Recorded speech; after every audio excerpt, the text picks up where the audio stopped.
आज तहसील सरोजनी नगर में तहसील दिवस का आयोजन हुआ है और टोटल 150 से अधिक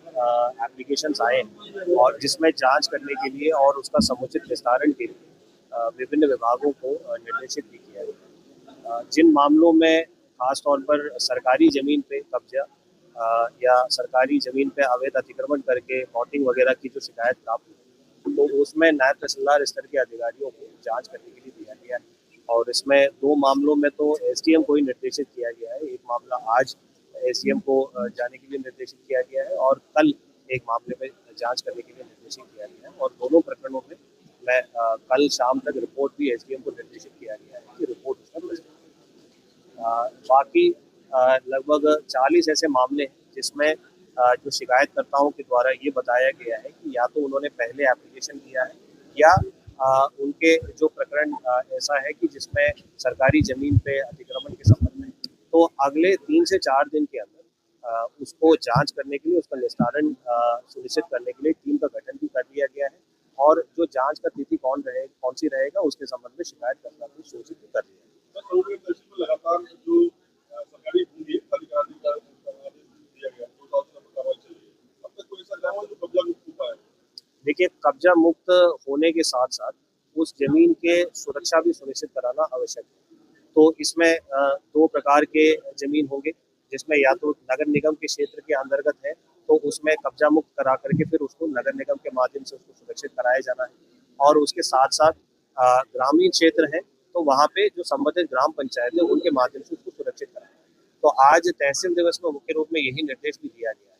जिस प्रकार की भी जमीन है जिसको कब्जा मुक्त कराया जाता है उस जमीन को तार फेंसिंग करा करके उसमें बोर्ड इत्यादि लगा दिया जाए ताकि उसमें भविष्य में किसी भी प्रकार का उसमें अतिक्रमण या कब्जा होने की संभावना न हो। सर SIR फॉर्म चल रहा है, फॉर्म 7 को लेकर काफी समस्या आ रही है क्योंकि अभी चिल्लावा का एक बूथ है में गाँव चिल्लावा, वहाँ पर एक व्यक्ति ने जो है 127 लोगों के नाम काटने के लिए फॉर्म 7 जमा किया। उसको लेकर क्या निर्देश है कि एक आदमी कितना फॉर्म भर सकता है? कल जो मुख्य निर्वाचन अधिकारी के महोदय के द्वारा भी इसके संबंध में बहुत क्लियरली मीडिया को ब्रीफ कर दिया गया। फॉर्म 7 सबमिट करने को लेकर के बहुत क्लियर कट गाइडलाइंस है। कोई भी व्यक्ति उस पर्टिकुलर विधानसभा के हेलो माइक टेस्टिंग हेलो किया जा रहा है तो प्रतिदिन 10 फॉर्म्स अधिकतम प्रतिदिन